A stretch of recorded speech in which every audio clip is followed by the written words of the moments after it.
Everybody, welcome to FMA Talk. I'm your host, Dr. Tim, and this is my lovely co-host. PG Ties here. Lovely indeed. Lovely. How's everyone doing today? Remember, tell us where you're logging in from, and I don't mean Facebook or Instagram or whatever it is. Tell us what part of the world that you're chiming in from. So, and before we start anything today, please do us a favor. Subscribe to the channel, like the videos, hit that notification button, and feel free to share the video wherever you feel appropriate. And here we go. First person up, Mr. Hiltz from up north. That's Canada. Way up north. Way up north. That's probably like 5 hours-ish from here. Right. Yeah. So I'm gonna hit my. So this weekend a bunch of things happened.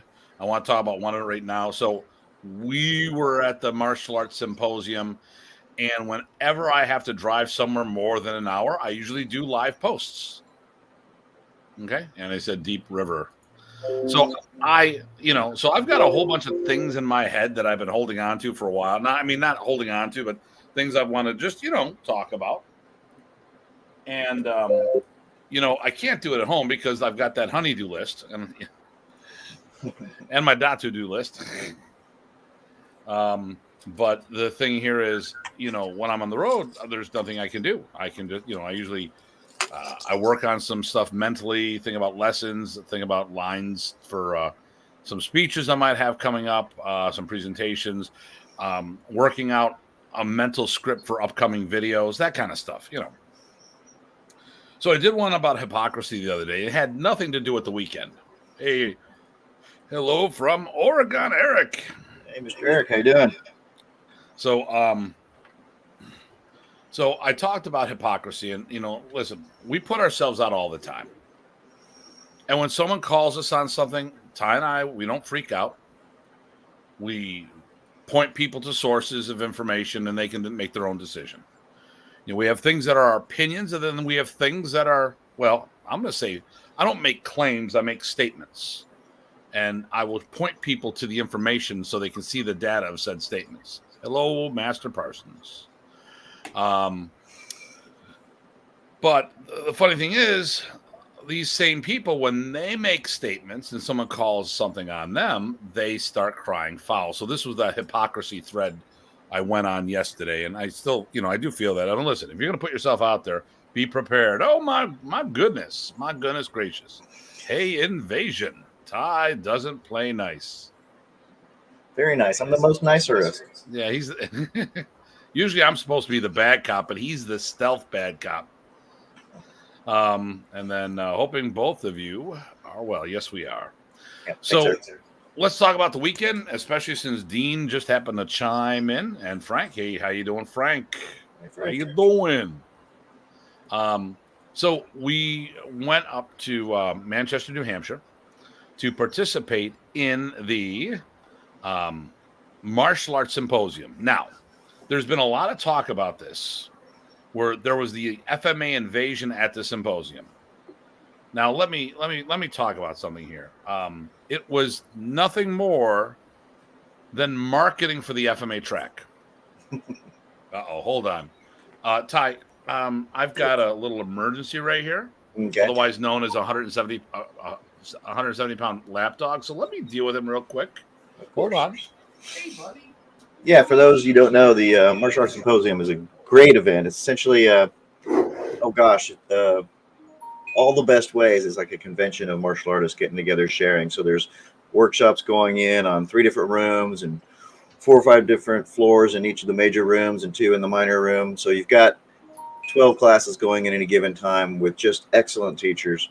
And the attitudes there were incredible. I mean, I can't recommend highly enough that anybody go there if you're interested at all.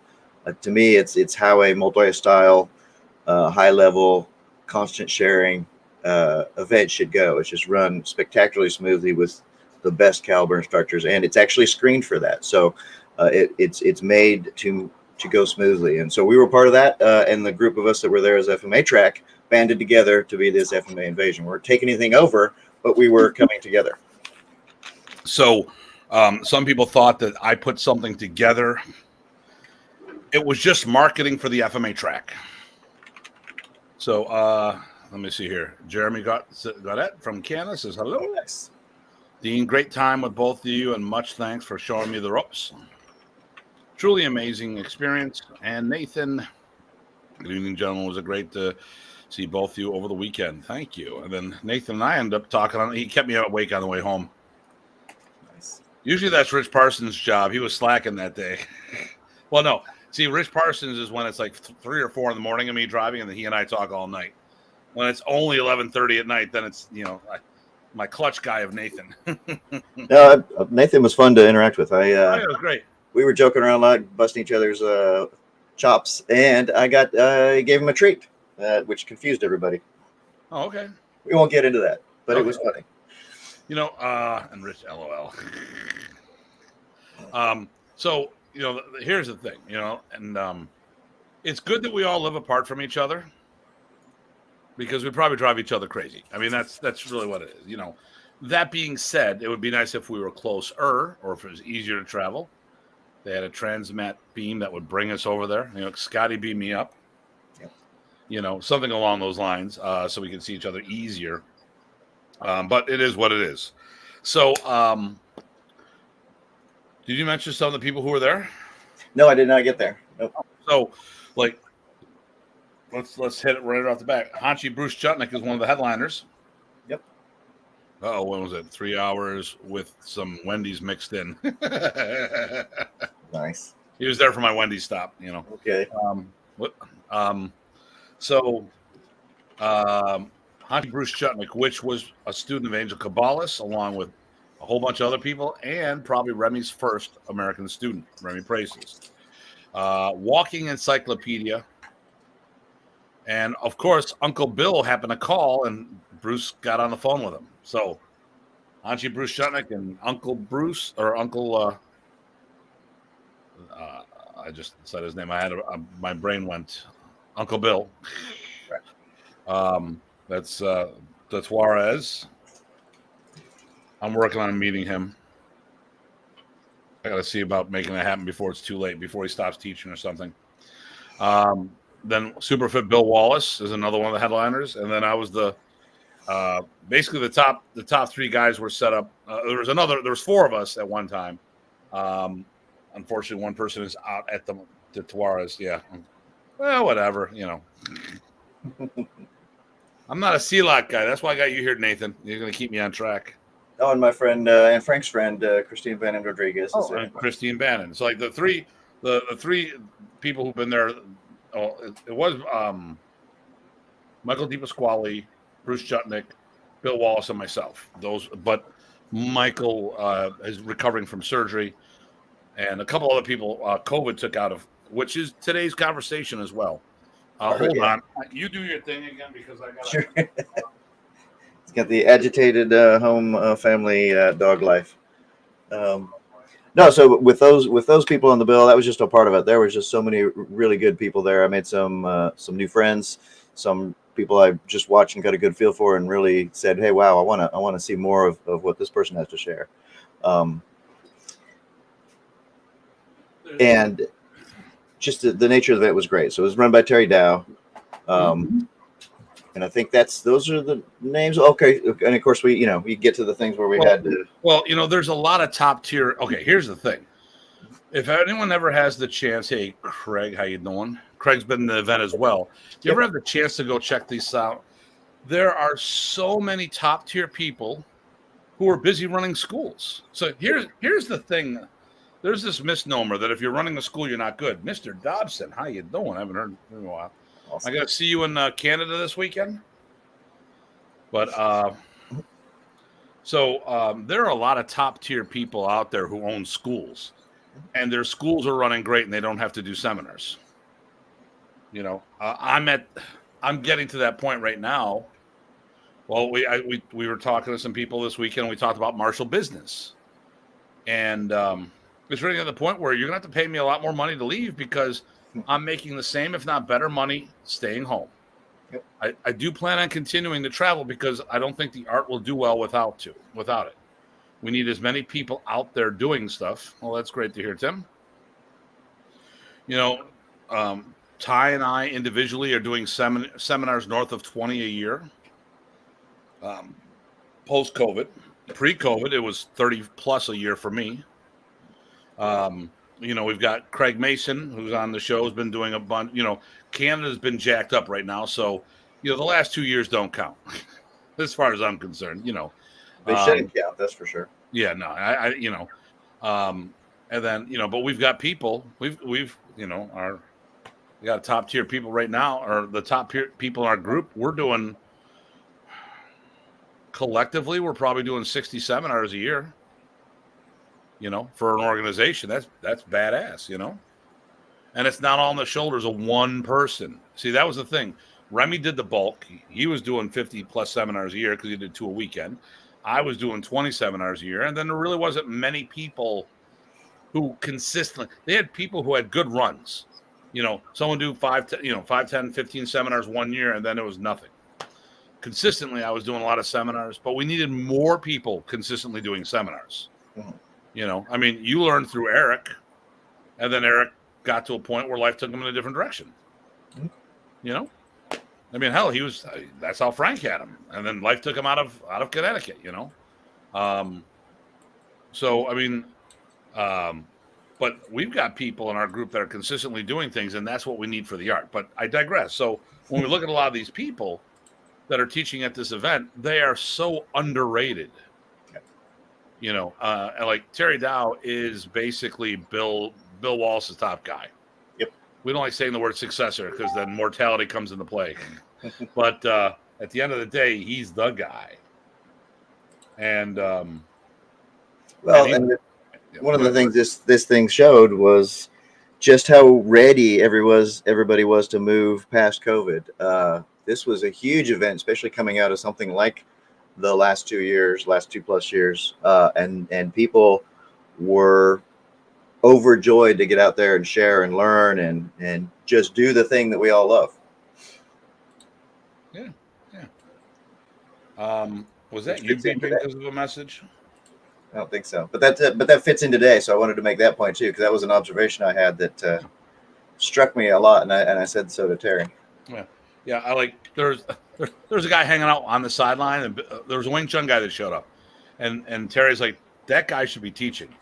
Well, why isn't he? Because he doesn't want to. He just does, he just does him, and he just hangs out on the side, and he just wants to hang out and be with the guys. He'd rather be on the sidelines working out than in the spotlight teaching. And I tell you, like Big John, I picked up a couple things from him. I was watching him a lot. Obviously, I'm watching Bill whenever I can, Bill Wallace. Sure. Obviously, listen, this is my business, so I always have to go smooge mode. But I'm also, wait for it. Here's a big announcement. Ready for the big announcement? The date has not been secured, but there will be FMA Invasion Part 2. That will not be at the symposium. Right. Now, and that date's been set too. Well, and the symposium date should be set today. I didn't see if Terry announced it or not. I thought he did. Okay. Basically, almost exactly a year from now, we'll say, until we get the date numbers. In fact, I can look real fast. As we're both doing the same thing. Yep. Yep. There we go. Mark your calendars. May 21st, 2nd, and 3rd. Now, here's the cool thing. It is actually a 3-day event because at no extra, if you pay for the full bulk for the weekend, there is an exclusive 2-3 hour workshop with Bill Wallace on Friday. And I'm going to be there next year, and I plan on participating. Okay. Oh, and here is my man, Brian. How you doing, Brian? Hey, Brian. So next year, April 23rd, or 21st, 2nd, and 3rd will be the symposium. So what I'm doing right now is I'm going to my calendar. And I'm going to put this down because you know what? This is an event that I do not miss. Actually, since I started, I haven't missed any. Yeah. They had the COVID shut down 2 years. Well, shut down 1 year. Right. And the COVID smallerized one last year I missed, but before that I was there too. But yeah, so getting back though to the FMA invasion, right? So we've got at least one location going forward, and I think there's maybe even another one. We'll see. Is that right? Well, so it's not set. We've got Massachusetts. We're just working on the date. Got it. All right. I have a potential spot in Connecticut. I just need to, verify. And then we're going to do one in Buffalo, but I have other events that are on the bill first that I have to take care of. Yep. We postponed the Can-Am FMA Summit. Now, we might blend the two together, because, we are trying to keep the core people as much as possible with the invasion, but we might have to or choose to swap out people periodically due to whatever's going on. And did we say the names of who was this round? Can't remember. No, we haven't, but we can. So this group that we just did was Mike and May Williams, Dean Brenko, Steve Lefebvre. Yes, definitely. Tye Botting, and yours truly. And it was a blast. We bounced off each other really well. I think we had 2 sessions that were all just us 5 bouncing off each other. Yeah, so wait for it. Well, no, we're going to correct that. And Neil said, I just want to thank you guys for all the video snippets you put out. Neil, thanks a lot, man. We really appreciate hearing that. Thank you, Neil. And thanks for watching and commenting. Yeah, I'm going to star that one. I haven't done that before, so I'm going to star the comment. He gets a gold star, right? Gold star. I talk about that all the time. It means absolutely nothing, but hey, you can't cash it in, but it's yours. You can trade it in for hugs as far as I'm concerned. Yeah, we'll give him a man hug. There you go. But you're right. Yeah, the other larger session wasn't quite everybody. Yeah, so day one, the first day of the event, we did one together, which was really good. And it's rough because we're only given about 45 minutes to an hour. Or do we have an hour and a half? We had an hour and a half, but it was hour and 15 both times because we were which block it was in. The second time I backed out. And Guru Steve was gone too. And Steve was gone. Yeah, Guru Steve's only there one day. Saturdays. Yep. Yeah. So it was good to share the floor with him. That was the first time I'd done that. I'd met him before, but that was good. Yeah. Hey Neil, are you coming to the seminar Saturday in Cambridge? Let me see what's to say here. You might say, I'm looking forward to this week's seminar. Yeah, exactly. And there you go. Well, there you go. Hug for Stars system. There you go, Greg. And you start out with a star already, Greg. There you go. Boom. Boom shakalaka. So we are going to do multiple seminars. We got some stuff going on. The first one's going to be in Massachusetts. I think we can say where it's going to be, right? Yeah. In fact, I think we should. Yeah. So Mike and May Williams are going to host the first event.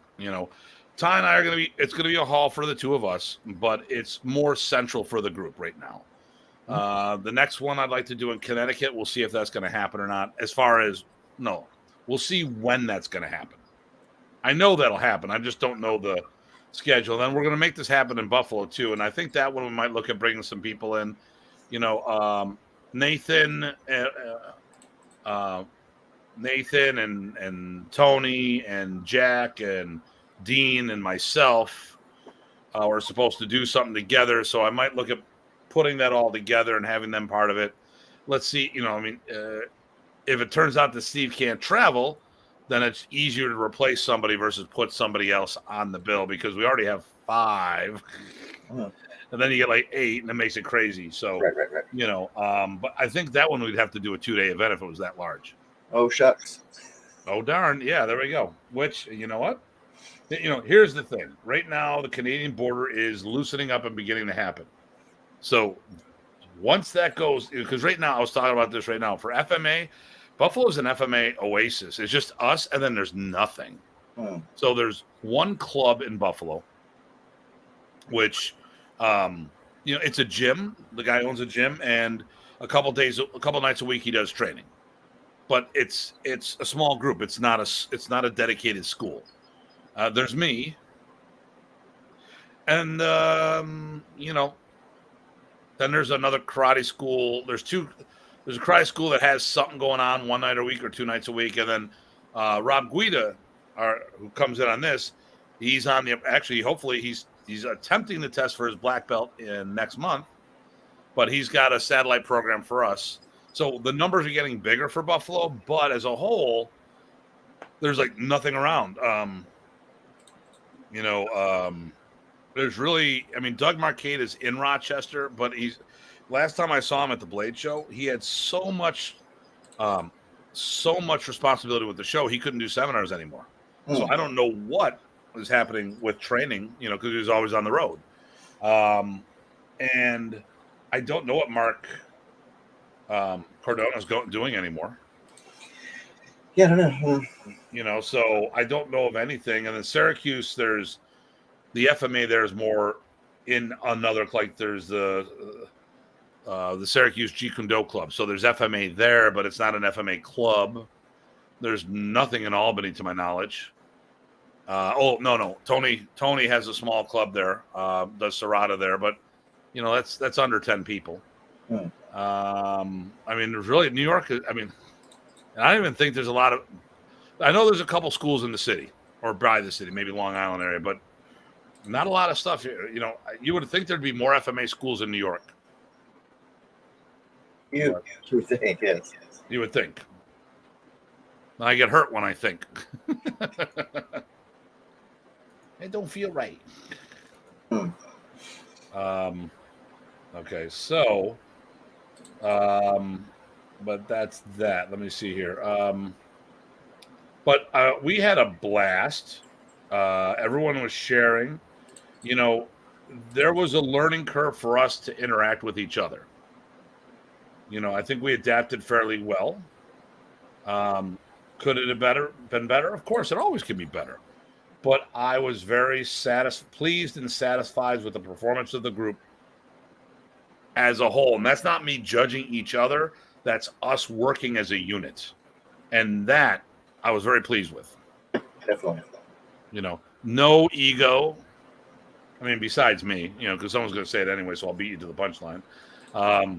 No, but we got along great, and I actually, I fed for Dean, so he could do the techniques to me if you want, So I got out there and I uked, because that's what we need to do. He could have used anybody, but I want to make sure,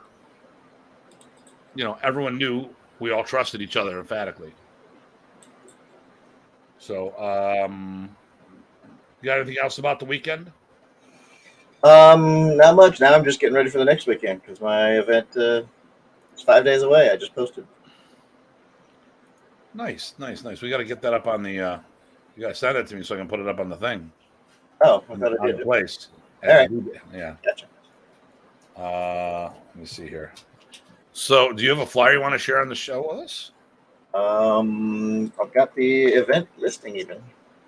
Do you have the ability to share? We'll see. I got to get it there first. Let me see. Oh, shoot. There we go. So.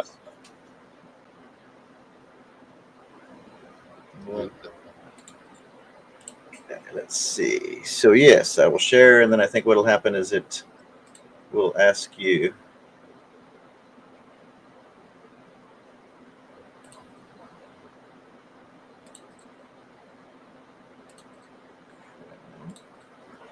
See that? Okay, hold on one moment. Okay, good. I had to. All right, so let me. This is the first time we've done this. No safety net. Here we go. Boom. All right, so let me get rid of my brand here. Boom.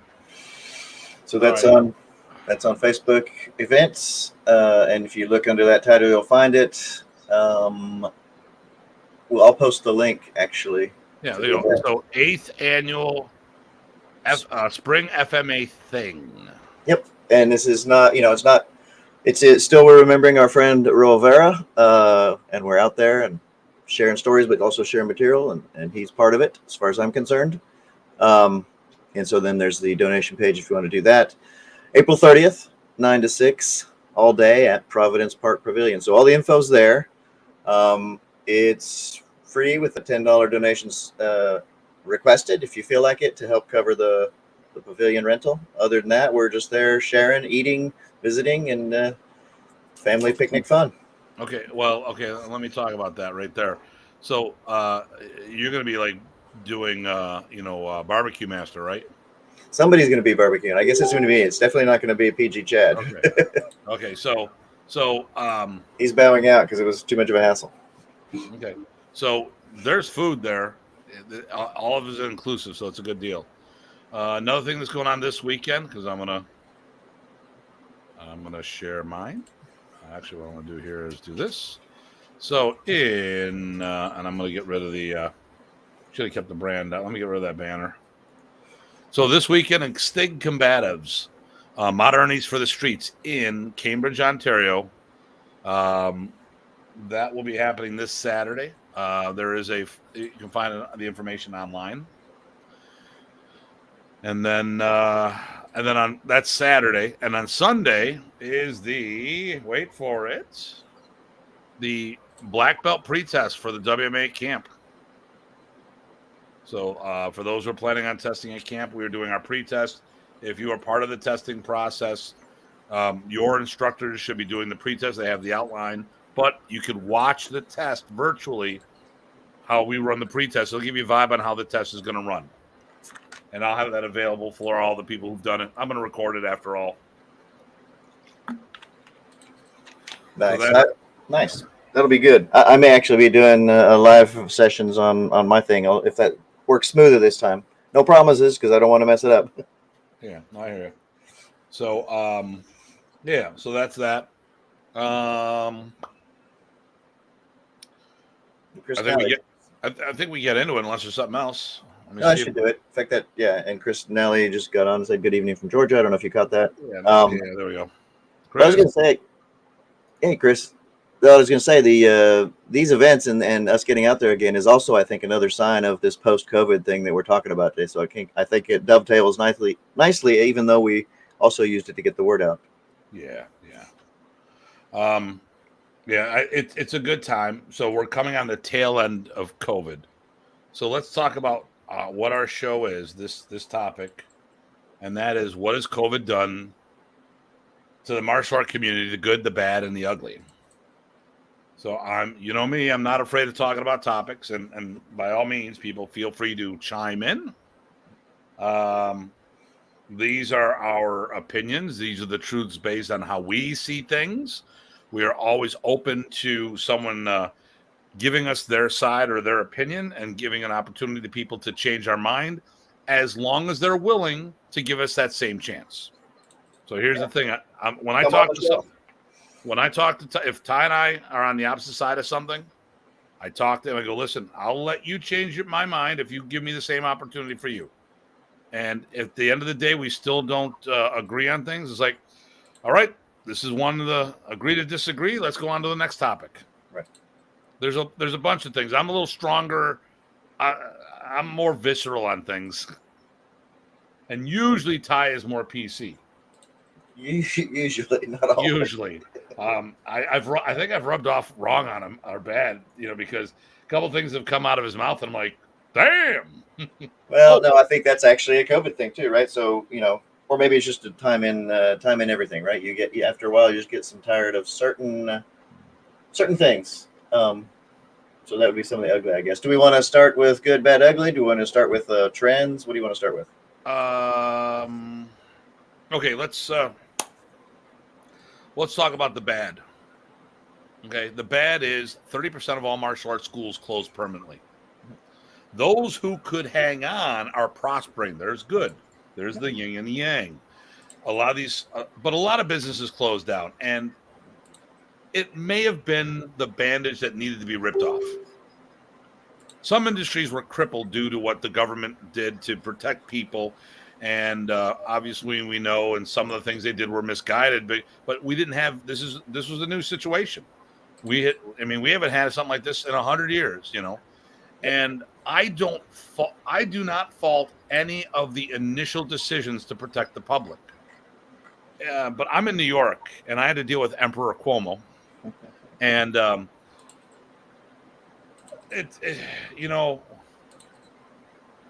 everyone was busting Trump's chops on he didn't follow science, he didn't listen to science. I don't think Cuomo was doing the same. So it's not one person; it's a lot of people.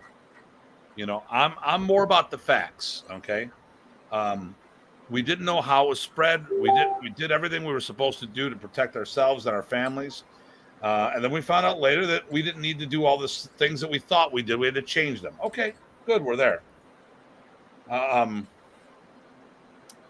But from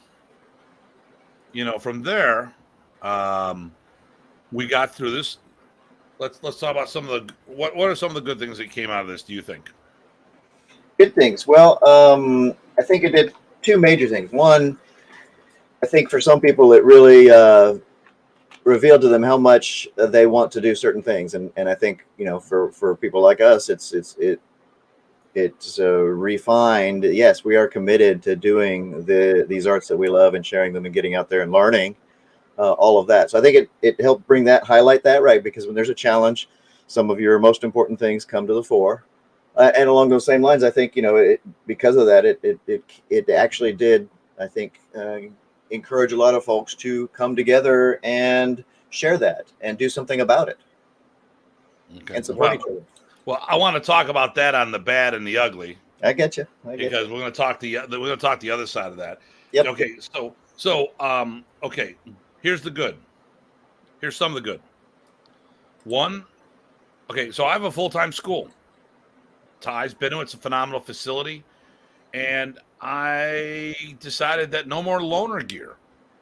I threw out we started with that. We started with stuff that we shouldn't be sharing in general because people should have their own gear. So one of the reasons why I never was a big fan of, say, WeCAF and GSBA, the hosts provide all this gear that they share. And I'm not putting on somebody else's helmet, chest protector. You might as well be wearing their mouth guard or the same cup. I mean, when I first started, I remember we didn't have a lot of money. We all pitched together to have some focus mitts and targets. Okay. And then I put my hands in after Dave put them in there. And Dave was a sweat hog. Nice. You know what I did? I bought all my own shit right away. I made it happen. Made it happen. Because I just knew right then. And this is when I was in my 20s, so right then and there I knew about hygiene. Mm-hmm. Helio Sonica was in town for because he goes up to Canada, and he was a big MMA fighter, big Gracie Jiu-Jitsu player. He was telling me when he was in Thailand. The fighters he was doing Muay Thai, and the fighters all kind of looked at him funny but what the fighters do is they all share the same mouthpieces. So he takes the mouthpiece, dips it in water, puts it in his mouth, and from that moment on, they treat him different. Right. And I'm like, yeah, because you're all infected together. So here we go. You had King Ford. And then great opportunity to refine systems, spreading the martial arts, update virtual space. Now, so I've been doing virtual lessons for a long time, long before COVID, but people hardly took advantage of them. Now people embrace virtual lessons. Yep. And the thing is, you may even be part of the one time that we've done multiple free seminar. We did the first free Filipino martial arts seminar on Facebook. We are trendsetters. We don't follow the trend. We lead. And I've done stuff, and a lot of people chimed in, asking comments and stuff. It was highly viewed. It was a great thing, But COVID put us over the top, and now we're into that, What I got to do is say COVID was bad, but what's the silver lining? What do we get out of it? Right. And people like my club, I got a lot more hygienic. I mean, now I've been using hand sanitizer for decades in my school. My dust bunnies are still there, but I'm wiping down my equipment more than I ever have in the past. I bought a lot more gear for that specifically. I mean, it sucked that I had to lay out the money that I did. But then there was loans and grants available that I was able to take advantage of and up my school significantly. I lost, though, a lot of money because there was 4 months that we were shut. I lost 50% of my clientele permanently because, everyone's going to phase out sooner or later. Right. And the people who may have had 1 or 2 years left once COVID hit, that ended that right then and there. Yep. What about you? Well, you mentioned this earlier, but I'm going to say it anyway. But I was not set to share a bunch of video training things, and now I've got 40 training videos out there that I would not have done probably were it not for COVID. And some people can say that's not a bonus, but for me, I think that's a good thing. And I've had a few comments that agree. But that's part of sharing the art and part of what we're supposed to be doing. Here we go. This is the way. There you go. Positive from COVID situations, cross-training among different. And there we go. Now, there you go. Everyone's hopping into other classes now. They have access. So I've got students right now that I didn't have before that I see quasi-regular. I see regularly now from Sweden, Austria, Germany, Canada. Sure. Kentucky for a while, third world country. That's a joke. But I got to rephrase it because every now and then people think I'm really serious with that stuff. We did a lot of good stuff that way. Mm-hmm. And I've got a bunch of West Coasters that hop into my seminars a lot. People that I haven't seen for years are chiming in, attending what they can. They're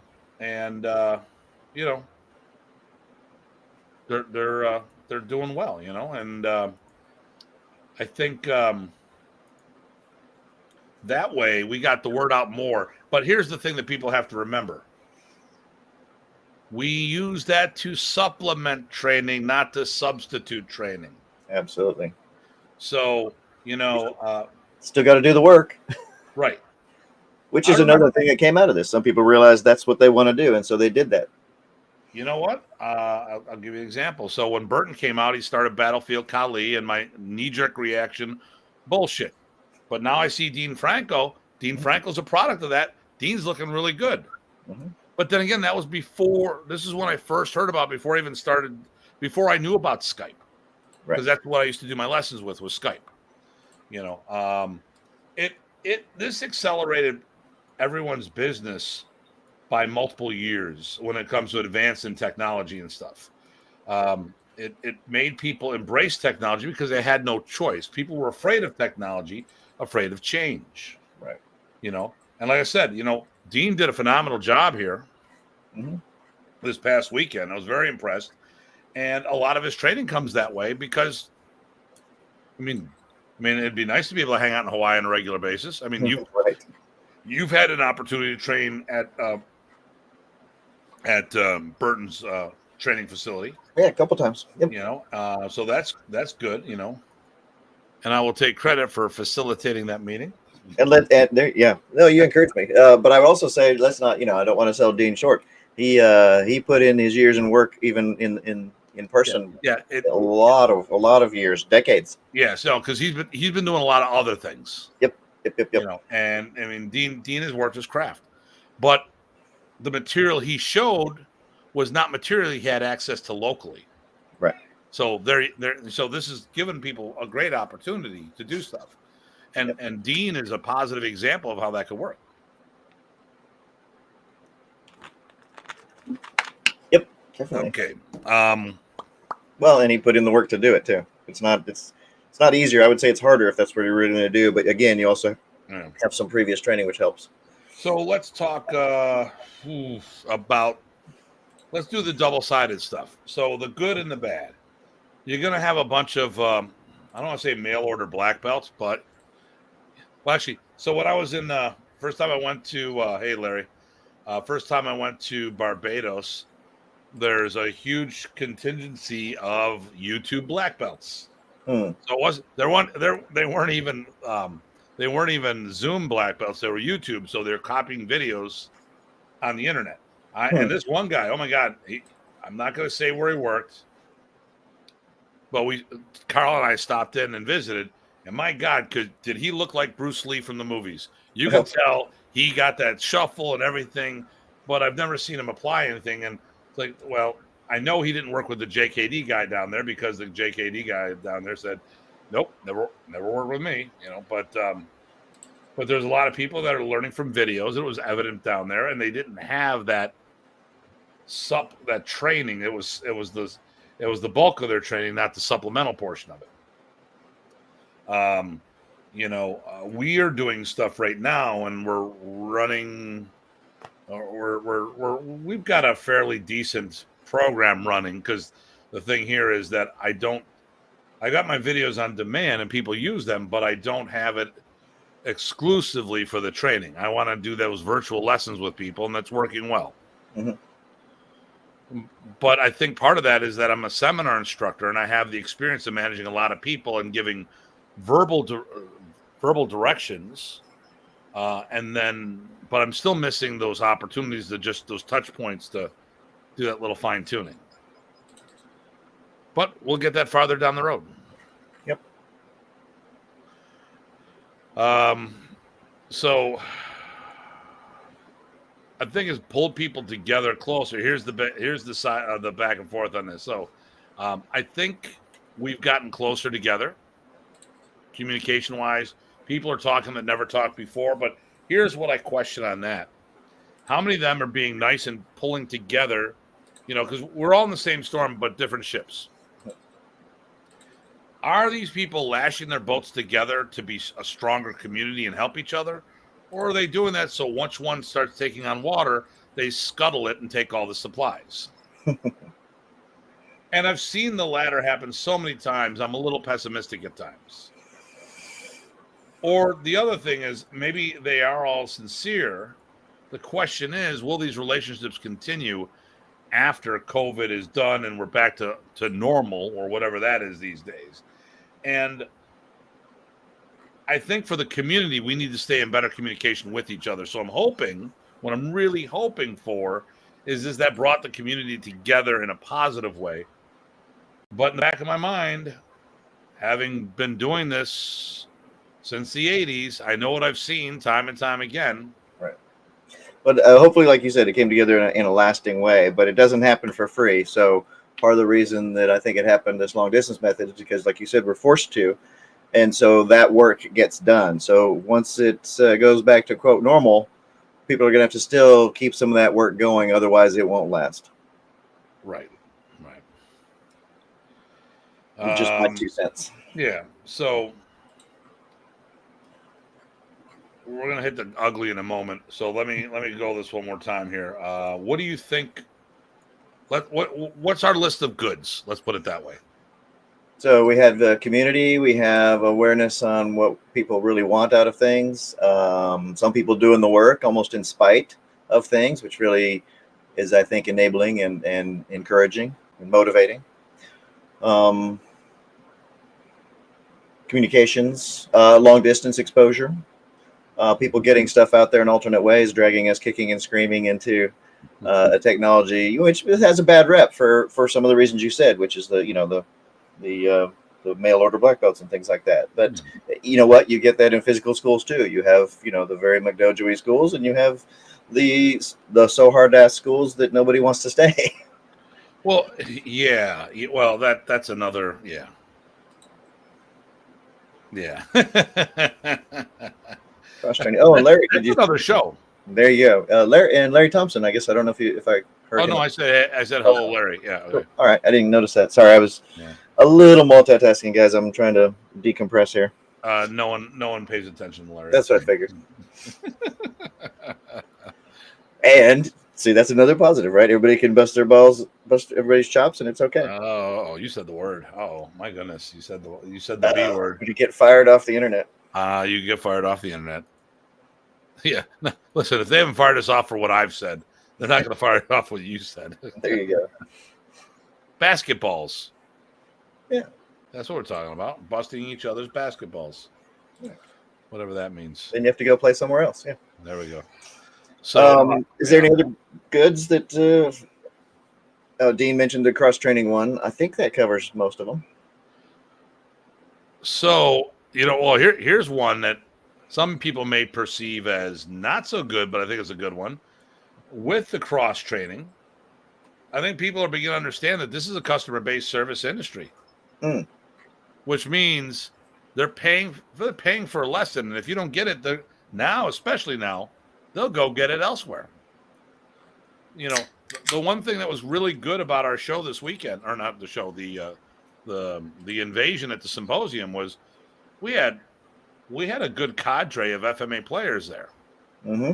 We couldn't slack or phone it in, and the whole event was top tier.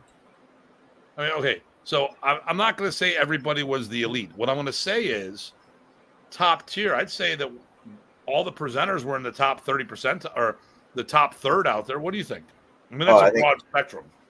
I would say that's a pretty easy call. Yeah, I mean, especially with it being weighted so high with a few, right? So yeah, and plus instructors, right? And what's more is that even those that may not have as much teaching, they fit right in. So for all intents and purposes, it was the same, and that's really what you go for, because your chops on paper only mean so much. It's what can you do on the floor and what can you relate to with the people that you have in front of you. And that was definitely the case.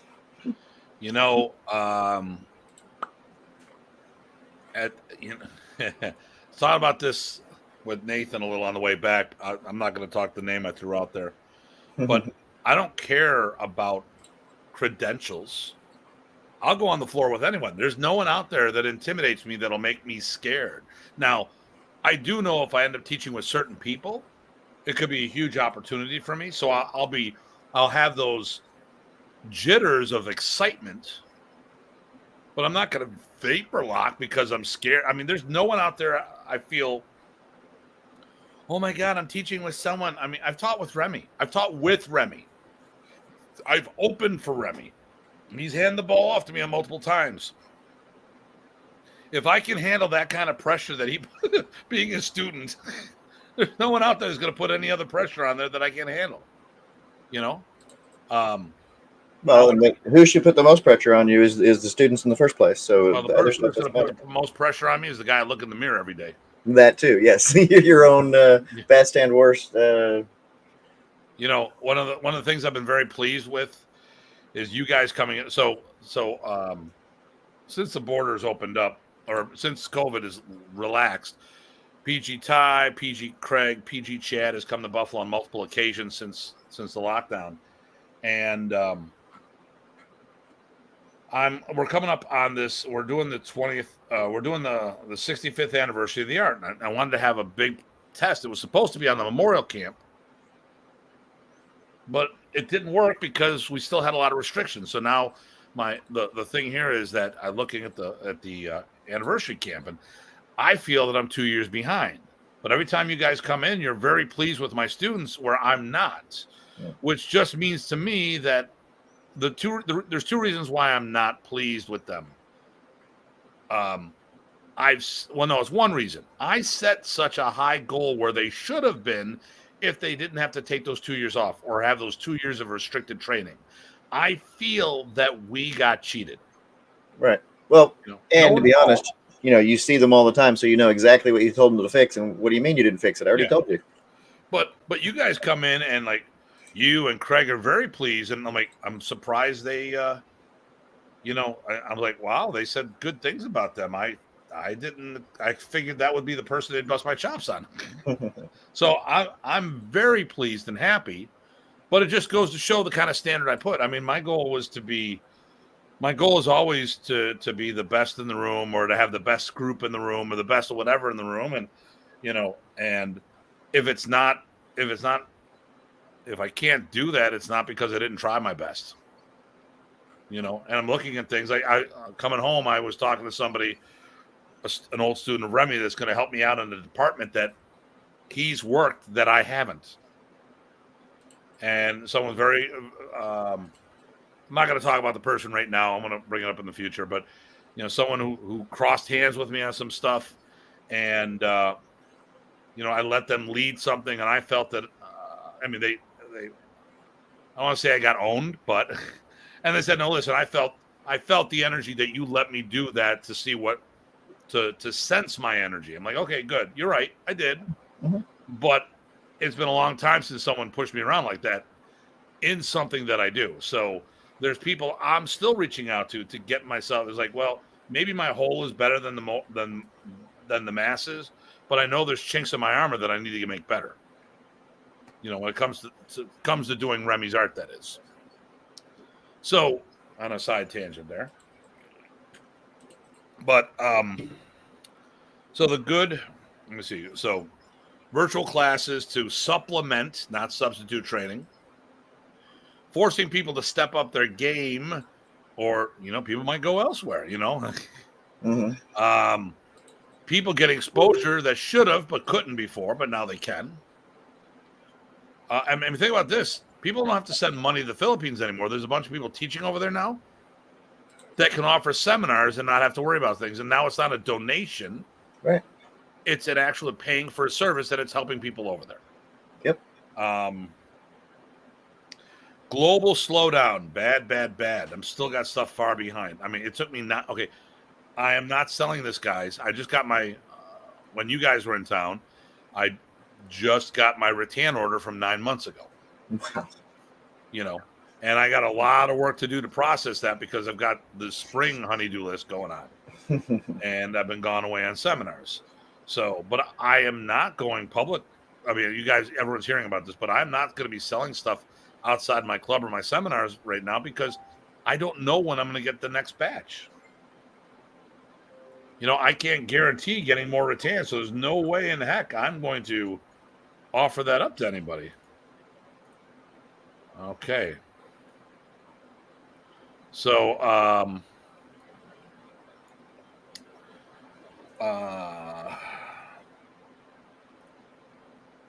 so we've got the good, we've got the bad.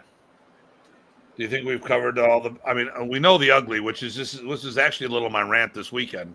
Mm-hmm. But do you think we covered enough of those two to tackle the third? You could. I bet you, though, the third is going to just be a roll up because here's what happens with a bad stressor.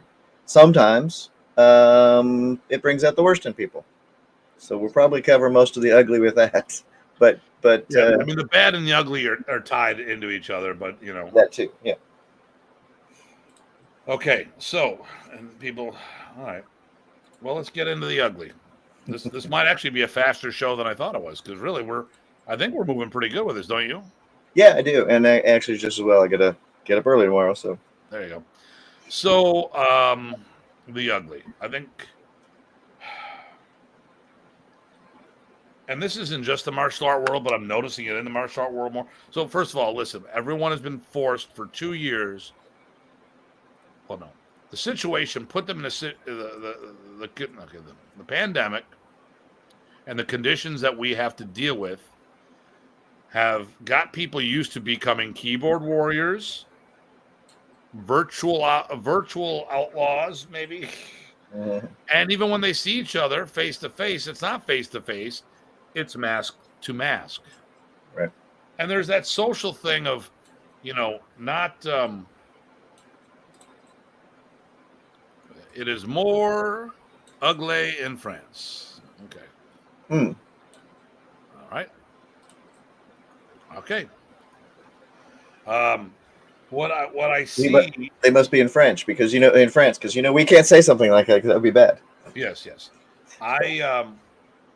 The thing, and so this ties into what I was saying before.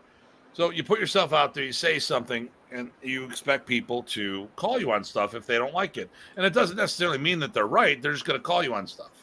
But these same people become hypocritical. That was my whole thing this weekend on the ride home because I had nothing better to do for 9 hours. Mm-hmm. Because I did a detour. I was antiquing. So lo and behold, it's their time to say something public. And when someone questions them on what they're saying, they cry foul. I've seen so much of that lately, and I've been seeing a lot of misinformation. I've seen people may possibly have incorrectly remembered something. Maybe they have massaged it to go a certain way. Maybe they've come out and plain old lied about situations. but they cry foul when someone calls them on it, you know.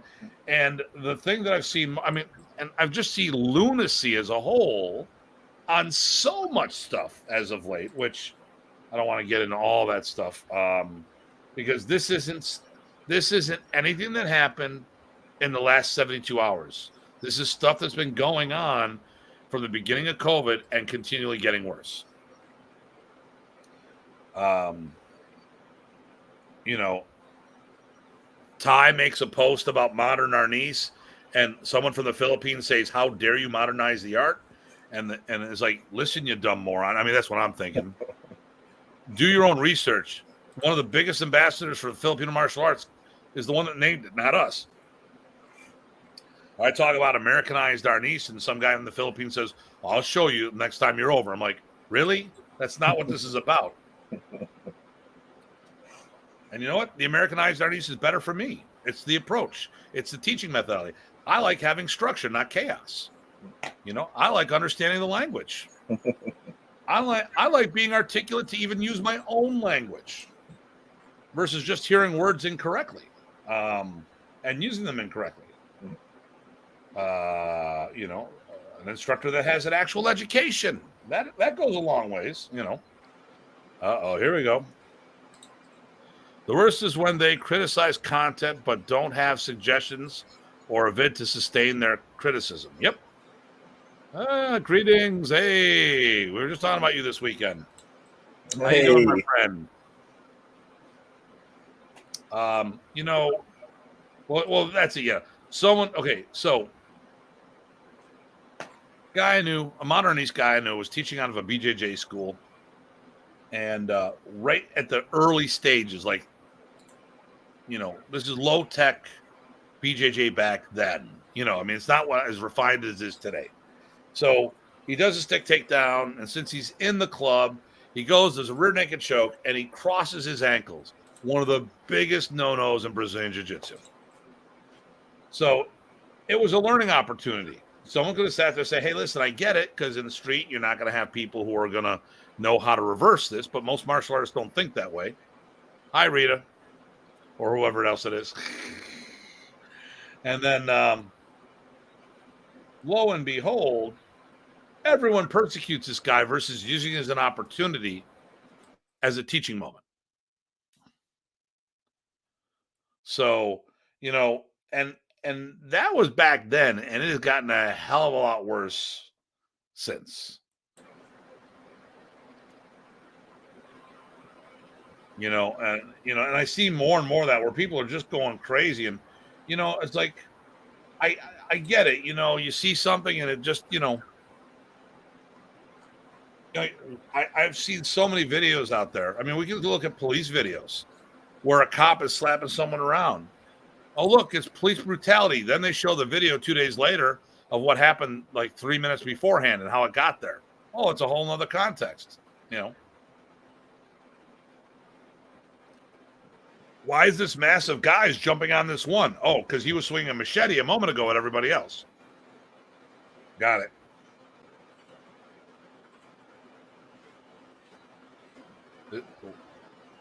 A Botting just gave okay. Well, that's you. Okay, yeah, there we go. There we go. Boom.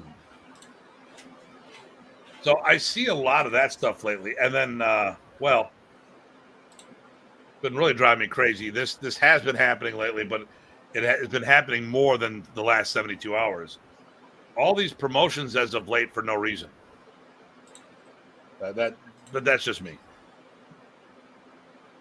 Yeah, but what do we think about ugly there, Ty? You got something different? Ugly. Well, for me, some of that's the bad stuff, right? So bringing out the bad in people, as far as, you know, maybe their goals aren't what we thought they were. Maybe there's some lashing out. I think what happens is that keyboard warrior thing that you referred to, right? So, you know, got nothing better to do. You're right. People are frustrated. Maybe say some things they wouldn't say to people's faces.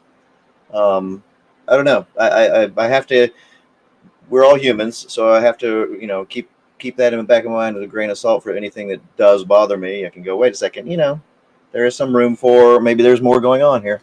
But anyway, that to me is the bad and ugly kind of go together in both of those. Yeah. I mean, a lot of more so than usual. I see a lot of stuff that just people are just not taking responsibility for the things they say or their actions, and then coming up with excuses. I had someone that came in late for a class, and it was for their black belt prep work, and for the junior black belts. I was talking to the parent, and I go like, listen,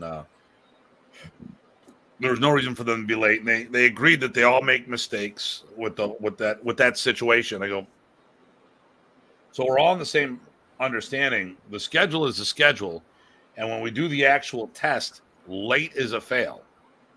You don't come in halfway through the test. When I say be here at 6, that means 5:45.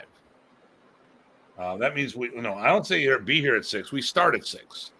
And as a school owner, for those who are school owners out there, you know exactly what I'm talking about. The 6 class starts, and it's like a third of the class walks in at 6. I'm like, no. So I've been having some talks with some of the parents. I'm like, if you're on time, you're late. There's no way in hell you can. We start at 6, and I started my classes at 6, and I'm beginning to get to that point where I'm going to start having people. I'm going to send them over to another area. Your warm up, go and do it, and that's your penalty for being late. Doing your work. You still have to do your warm up, and you're going to miss out on parts of class because, well, you showed up late, and we're not going to wait for you and penalize everybody else who showed up early to get there ready. But as I'm talking to the parent about it, the parent goes, well, I was doing this and my wife was doing that. And and he could have said something. I'm like, he's 10 years old. He's the child. Stop that.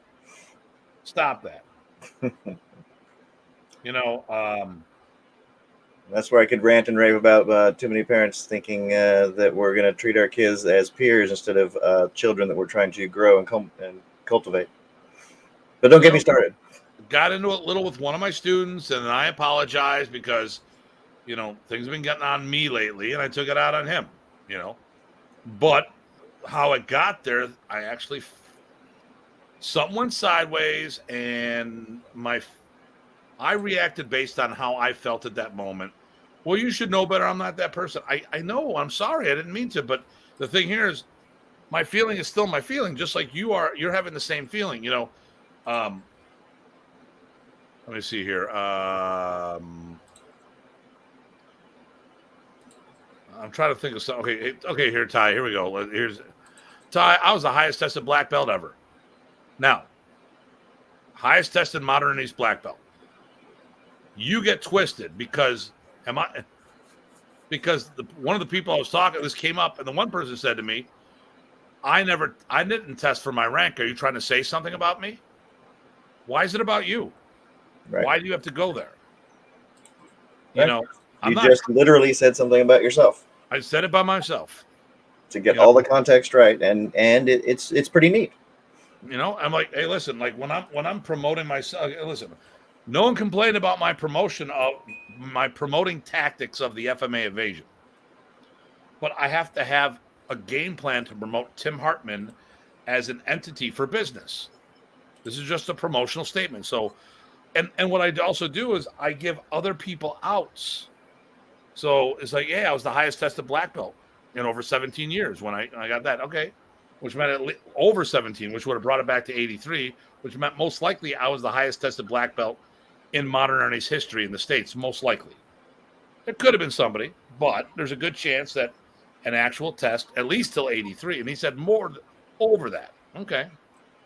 Well, some of the people I talked to, their rank was the same as mine. And in that time frame, I'm like, well, I'm not saying anything about you. It's Remy made this big speech, and I'm proud of that, and I make it an advertising point.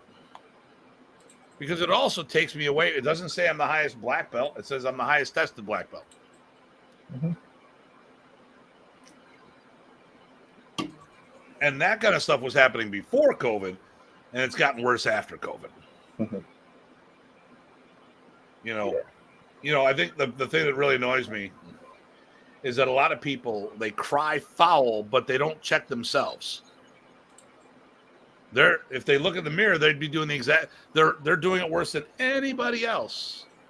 But it's okay if they do it, but not anyone else. But whatever. So, okay. COVID bad. People died. Lots of people died. People are still dying. Okay. We got better at treating this. We have better ways of protecting ourselves and others around us. A lot of businesses shut down because of this. Businesses, not just us. A third of all schools closed down permanently, which may have been a blessing for some of these guys, because maybe they should have closed down a long time ago, and they never pulled the Band-Aid off, But the problem is, especially for our industry, you have the Filipino martial artists who have a symbiotic relationship with other schools, because a lot of people who teach out of somebody else's martial arts school. And if you were in one of those schools, you may have lost your spot, or they may have just sat there and said, hey, I don't want you in my club at the moment or anymore. I got too many things to worry about my business. I don't want to worry about you not caring for my business. Right. Because I had the Shirinji Kempo group in there, still do, but for at least a year they were gone, and I didn't want them in my club because I was concerned that they weren't going to look out after my business. Actually, I know better. I know that they weren't looking after my business. They come in, they work out, they do their own thing, and they don't think about it as me as the business owner, because I have to sometimes remind them, hey, is that a new guy? Yeah. Waiver. All right. Is that a new person over there? Okay, wait, what are you doing? No, safety equipment for sparring. I shouldn't have to say a word. But I do. And I can see why a Taekwondo school, karate school, whatever, who had a program in there would say, I don't want you in there because I got to worry about myself and I don't want to worry about you. So I can see a lot of schools, a lot of multiple programs lost it. I think in many ways, COVID brought out the good in people, but I also think it brought a lot of bad out in people as well. And I think some of it was COVID fatigue. This is 2 years a lot. Think about it. Think about the people who went through the last epidemic. They didn't have social media. They were literally locked up in their homes for 2 freaking years. Oh my God. That and they probably didn't have TV at that time. Not the Right. They didn't have a cell phone they could pick up and stream stuff and say stuff on. I mean, well, I'll admit it. I know that I've, haven't always been my best self. I'm darn tired of this whole stuff, and work doesn't help either. But I mean, everybody probably could admit to a little of that. Yeah. I know. I find myself as of late getting a lot. I find myself getting short with people. And because to be honest with you, I got sick of the bullshit, and it's not the government bullshit; it's the people bullshit. I'm really sick and tired of people getting upset because, they're hypocritical. They cry foul on something, but they don't. It's all about them. They're thinking the selfie. They're not thinking about the people around them. They don't think of it from the other side. They automatically say something thinking that you're trying to disrespect them versus, you're just being you, Mm-hmm. Well, it doesn't seem like people are looking for the good meanings all the time, right? Because, yes, you can react badly to anything, but do you have to? It's a lot easier for people to think about why. Okay, so I saw something go sideways as of late, and my mindset was to find out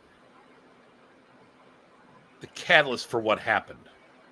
It doesn't excuse what happened. But if we can find out why it happened, it gives you a better understanding. Hey, listen, let's say you're dealing with someone who ends up having dementia. Okay. And you're just like, all right, listen, I understand it's not their fault. They got dementia. This is the way they are. But you know what? I still don't want to be exposed to that. It doesn't change. It doesn't change what happened, but it can put things in a better perspective. Let's see here. What good maniacs? What's good maniacs? What's good maniacs? Oh, hey Renee. I think I need more. No, it works pretty good, does it? What good maniacs? I think we're okay representatives of maniacs. Yeah, there you go.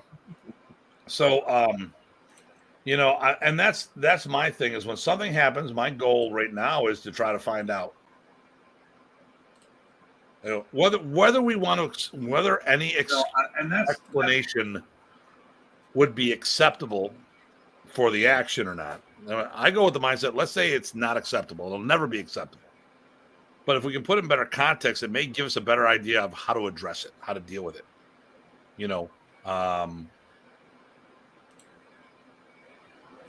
Someone runs over someone with their car. Okay, it's not a black and white situation. It could be, okay, the person is a drunk driver. Person had a mechanical problem with their car. Person was doing everything right, and somebody just bolted in front of them for whatever reason. Hell, someone may have tried to kill themselves by stepping out in front of traffic. All these different things could explain how this happened, but it's not automatically someone gets hit and dies. It's not always on the driver. What is the real deal? Let's see what we got here. Speaking of crazy, I remember one on a podcast where one of the dude's faces started bleeding. Yeah, I know. He just instantaneously. I saw that. Renee. Hey, I don't. Okay, so next. Okay, do you think we're good? Yeah, I think we're pretty good. Unless anybody else want to add good, bad, or ugly, or combinations or disagreements. That would be interesting. They've been pretty quiet today. Yeah. So while we wait for that, I'm going to bounce something off. Well, we were supposed to have Rocky Paswick on tomorrow or next week. Nice. Haven't heard from him. I'm going to have to follow up. Okay. Because I was kind of hoping he'd be on the show this week. So I will message him right now while we talk. But I have another... Hey, are we still good for May 2nd? Question mark. Okay. So that's gone. Okay, I did my due diligence. Let's have a backup plan. Let me know if you need a sub. Well, actually, I want, you know what? So George Harris watched last week's show. Says coming in the middle of it, it was chaotic and I couldn't figure it out. But listening from the beginning, it was a really good show. Okay. I want to have another big show. I think it'll be fun. We want to do it with Modern Ernie's. We've talked about this. Actually, I heard from Lauren Therian the other day. I think we talked to Frank and said, Frank, would you like to be part of a panel? And maybe, I'm not sure if we said Ed, but maybe we can get some kind of panel together and just talk things Modern Ernie's, whatever. Sure. Or just talk smack because that's what we do. But how's this? How we can ensure the future of our art? How's that for a topic for next week? As a backup plan. With real suggestions and real things to do, yeah. Well, okay, here's the thing. So I think conceptually we get it, but doing it is a whole nother thing. So we have a good plan in our group. Yeah. And I have no problem sharing it with the community. And if there, okay, so Rob Guida, who always chimes in here, is one of my guys who has his own club. Mm-hmm. Every time in the club, he makes the comment, well, I'm going to steal that. I go, you're paying for lessons. There's no stealing. Right. If I teach something publicly, I'm going to steal that. I'm like, hey, listen, I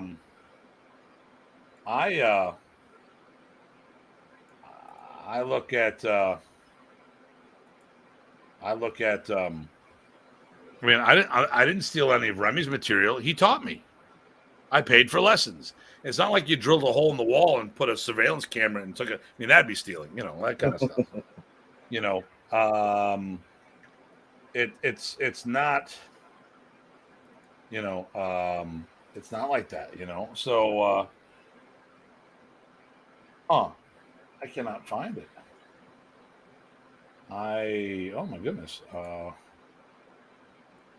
I usually have something stashed, and I cannot find it.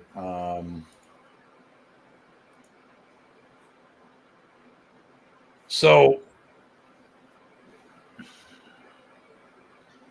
we've talked about it before. I am not a big fan of Dan Anderson's latest book. And one of the biggest things I have a problem with is he included Remy's will in its entirety, which I already had access to. But I wanted to bring up the one thing is that in there, the martial arts section is very good in there. It's good. I like the fact that it's in there because it talks about that Remy wanted more than one person to do stuff. And of course, I cannot find the thing. But the one thing it talks about that it's been his work and his life work and passion. Yep. So basically, from 19 on, it's been mine. Hey, Carl. And Carl will be the host for this weekend seminar. Excellent, Carl. Very true. So, so I have no problems giving advice. I mean, if we're going to be leaders in the community and influencers, we need to put our stuff out there, our comments and stuff and ideas. I mean, I do the Modernese Minute. All right. That's material. Hey, brother Ty. That's material out there that a lot of people, and I think in the industry, here's the cockiness in me. I think a lot of the influencers should be watching my material and learn from them because I think they need to work on their material. But we put free material out there all the time. You've got the Jots, you've got your basic series, how many videos have you done? There's 40 training ones, plus there's the ones from the other gatherings and stuff that I did. I think 39 of them are Arnis. There's one Kung Fu staff form. Okay. So you got all this stuff. I've got 2 channels that mostly martial arts. I've got multiple seasons of the Modernese Minutes. I've got the Modernese Forums Project. I've got a whole bunch of shorts with the lockdown videos and other things that information is out there. I'm not concerned about people taking that information. It's out there for people to use. Right. So the same thing with this. My goal is to share this information. And if the other groups want to take it, by all means, we want them to because it's been successful for us. And if it helps them, it means there's more people doing Modernese and ensures that the art that has been my life's work, as well as Professor's, like Professor said, it's his life, work, and passion. It's the same for me. 86 on, this was my profession. And it has been my passion from before that. And it resonates when I see that part of the will that I'm concerned that the art is not going to continue. Right. So I wouldn't mind doing an episode on how we can take this forward. I think that's a big point, though. If it helps anybody, it helps everybody, right? Because raising tide, all ships. There you go. Yep. Hold on, I got to do the thing again because he's chewing something. You're on your own for a minute. No. All right. I don't even have anything. Oh, look, I got a dot in the middle of my head. So again, nobody had anything else to say on the side. That's fine. But think about what this whole pandemic thing has done, both good and bad for you, and also maybe some twisted things for you, your students, maybe your outlook, maybe the way you're looking forward to going on from here, what you take out of it, and how it helped you gauge what you want to do next to have the most effect that you want to do. Right? We only have so much time and opportunity, and right, because this cut in 2 years of opportunity. Only so much time to get what we want done.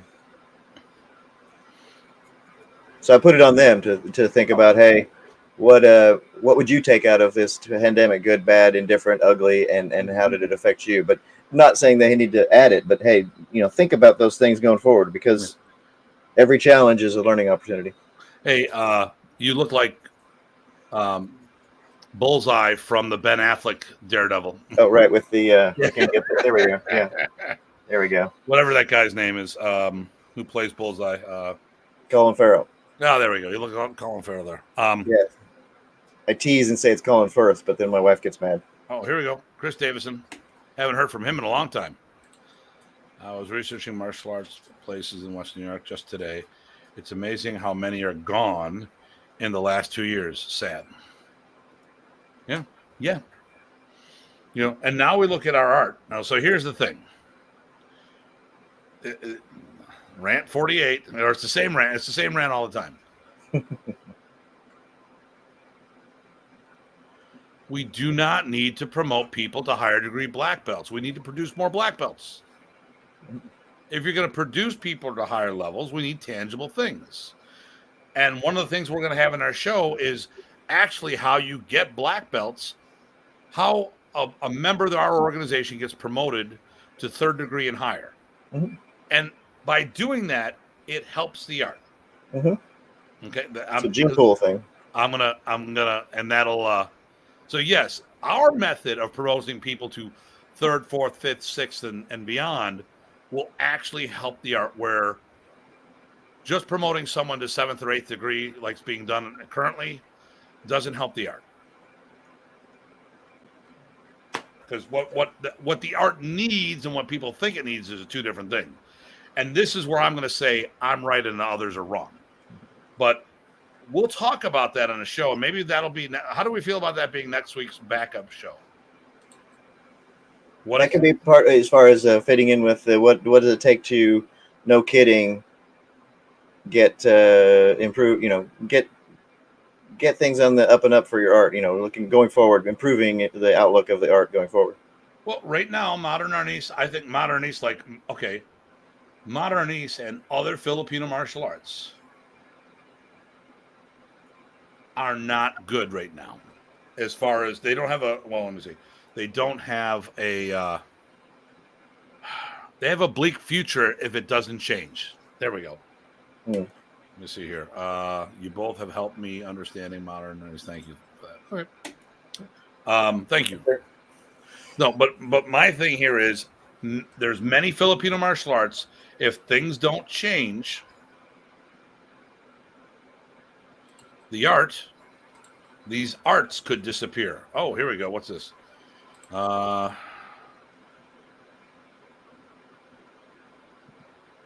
don't think that was meant to happen. Maybe he was giving someone else a link. Oh, was it someone here? No, he must have been in another conversation. That's my guess, because I don't think he's spamming us on purpose. That doesn't sound like Renee. There we go. That's an Amazon link for black belts. I can't even click on that, but maybe it's because I'm hosting. Just out of curiosity. I think it's because we're looking at it in the comments as opposed to in the thread. Yeah. So, like I said, I think that would be a good show of what could be done. And I'm going to use I think here we go. How we can help a martial art increase the chances of surviving the next generation. Mm-hmm. And we're going to use modern East as the example. There we go. Because we can really talk about, and I'm also going to talk about the ugly part of modern East, like why it's so important now to have this conversation based on, or what situation are we now in that we weren't before. Because we got to put things in a better perspective first. And I think we can keep it a fairly, I don't want to say a positive note, but I don't think we have to get ugly with it. I think we can just say, hey, listen, this is what happened, and here are the repercussions of that. Boom, boom, boom. Right. And this is where we're at. Well, it's fact. Whatever the facts are is a context for the conversation. Yeah. And then now on that. Yeah. Listen, we can't change what happened. The past is the past. Yep. It's when people start trying to change the past is a different story. Instead of, Chris Parsons. Here we go. Big one. Boom. Uh-oh. I'll let you do this one. Sure, I'll read that. The good, the embracing of technology for students and owners. The bad, the closing of schools and the reduced availability in the market. The good of this is that it could drive a more serious crowd willing to pay more and make a stronger, smaller community, right, as it coalesces, right. The ugly, if FMAs train out of other schools or the garages or the park, then they are still in the few that could transfer to the next generation, and the odds of surviving long term are reduced. My opinion in that. Yeah, Nope. I'm not sure if the last one is ugly. I think it's more of a bad. Right. My reference to the ugly is the ugly of humanity and how it's affected what we're doing. The people are D. People are D. Oh, that's a male appendage, by the way, guys and girls. One of my sayings. Sorry. And it's not the thumb because that doesn't start with the letter D. The thumb. The thumb. The thumb. The thumb. Thumb. We also have to have Dean on for part 2 of his interview. Dean Franco, the martial artist, because we did Dean Franco, the host. I got to have Peter Kautz on. He's another. He came from the same club as I did. It was a generation after I left, but, you know, we both came up in the Filipino Karate Academy. He was actually probably the last black belt that came out of that school. Wow. And he does stuff with James Keating, and I think he's done stuff with Hockheim, and I met him first through the Rocky Horror Picture Show. Okay, nice. I didn't dress up. I just wanted to hang out because there was cute girls there, you know, and, you know, I was a skate rat. I'd skate, then go over there, and then hang out to all hours of the morning. And nothing wrong with Rocky Horror Picture Show. It's a cultural reference. It was a rite of passage. Yeah. So, but Peter's a colorful character, as we all are. Oh, Rocky. Nice. And Renee, would you agree that people want to become black belts faster than before, unless less work and a short thing? You know, not because of COVID, but I think in general that's certainly a trend I've seen over the decades. Well, you know, here's the problem. I think the bigger problem is that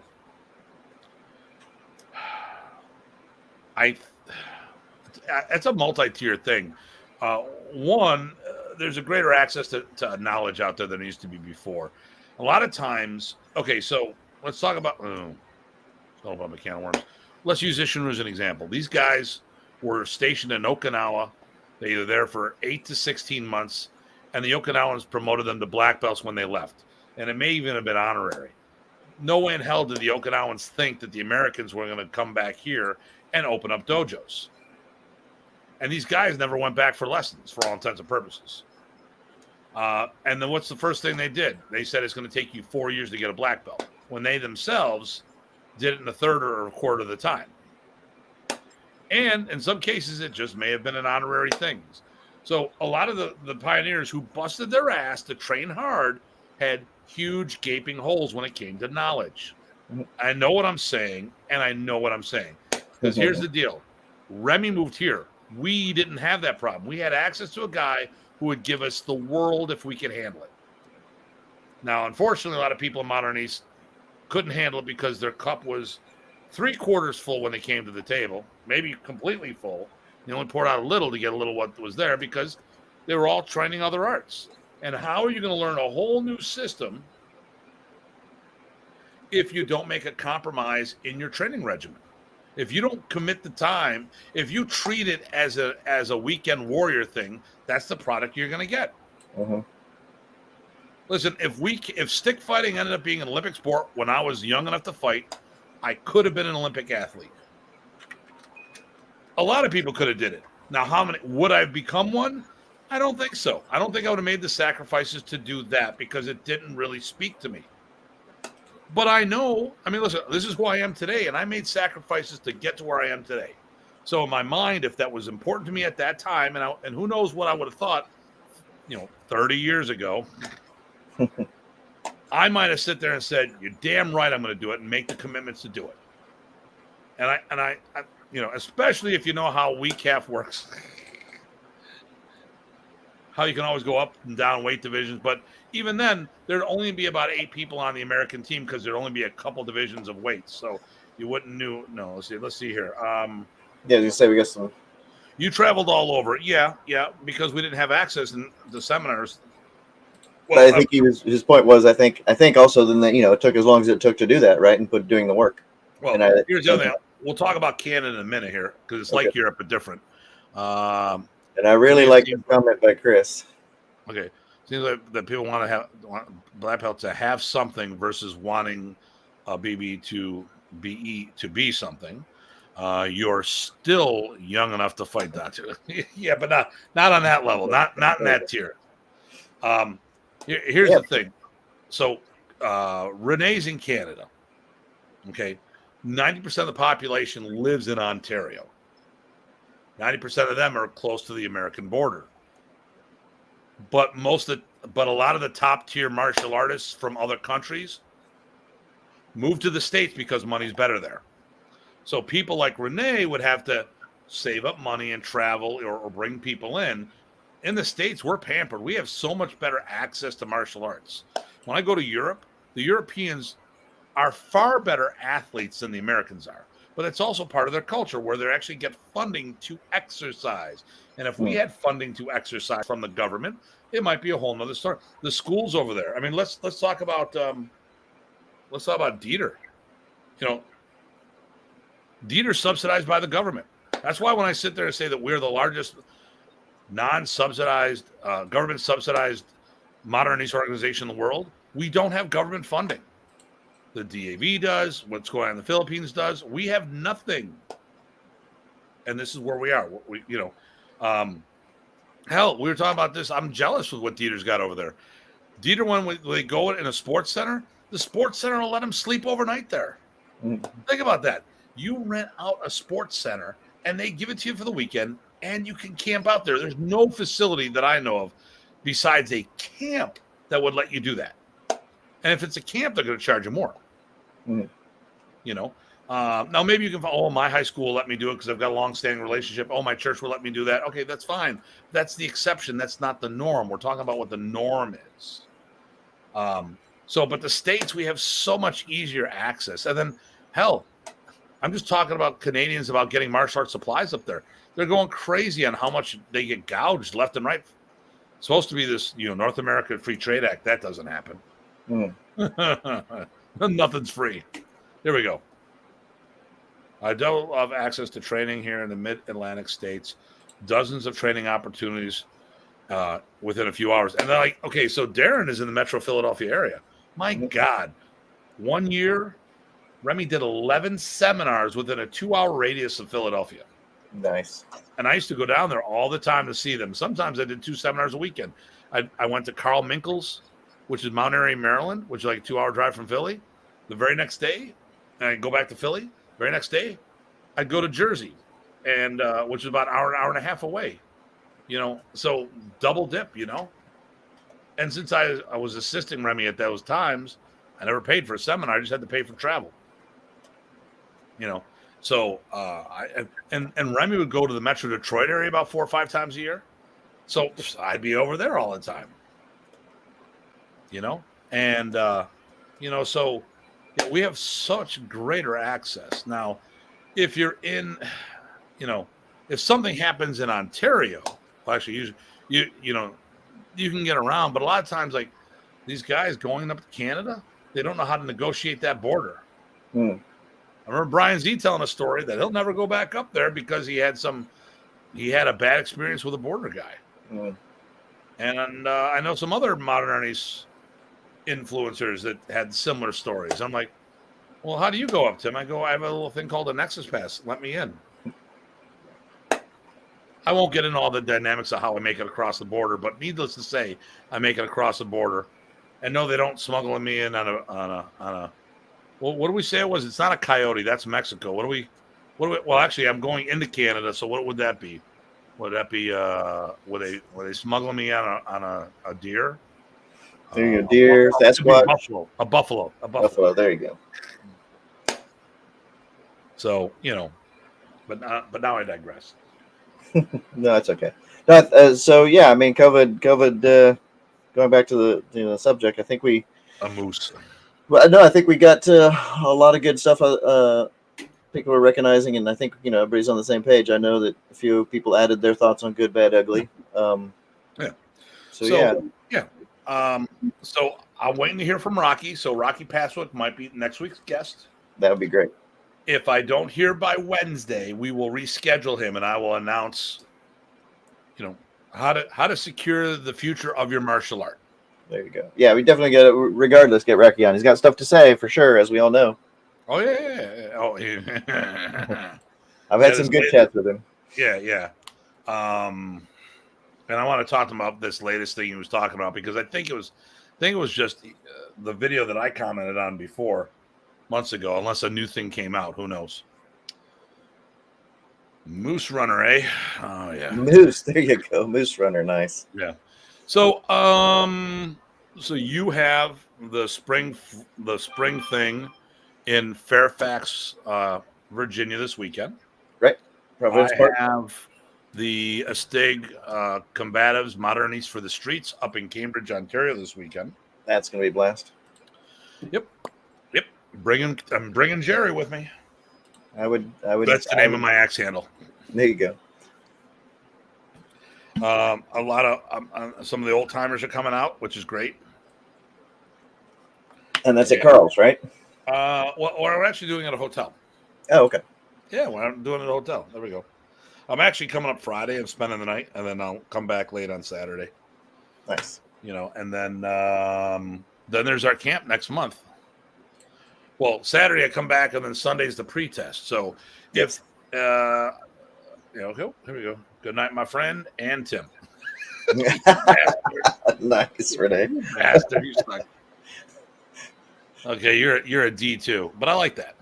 There you go. Yep. You don't have 2 Ds, you're a D as well. All right. Well, I think we just nailed it. I think that was a good show, a decent show. Not as it's not as controversial as some of the others, but that's okay. Well, certainly something that's in some ways, has hit us all pretty hard. So, yep. And Dean says a good show. And then wait, Jerry says a message for you, buddy. Here we go. Boom. Oh, awesome. Thanks, Jerry. Okay. I won't be there because I'll be in Canada, but once you get the fall fling thing, let's write that down. And then I'll see about making that. I know in August I'm going to the main gathering, which is the same thing. Well, we'll talk about that in the future. So there you go. Listen, everybody. As always, please stay safe and stay sane. This is Dr. Tim. BG time. Take care. And see you all real soon.